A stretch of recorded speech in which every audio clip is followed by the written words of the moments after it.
এখন একটা হাদিস শোনাবো, হাদিস শোনার পরে সত্যি করে বলবেন আপনার ওই অবস্থা হয় কিনা। আগে হাদিসটা শুনেন। সহিহ বুখারী হাদিস নাম্বার 608 নম্বর হাদিস।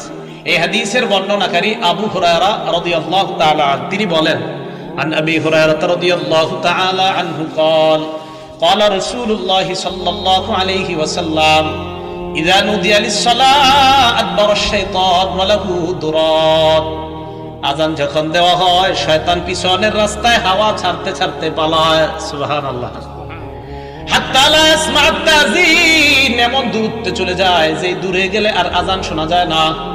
এই জন্য মাইকের আজানের আওয়াজ যত দূরে যাবে শয়তান এই পরিমাণ দূরে চলে যায় যেন আর আজানের আওয়াজ শোনা না যায়।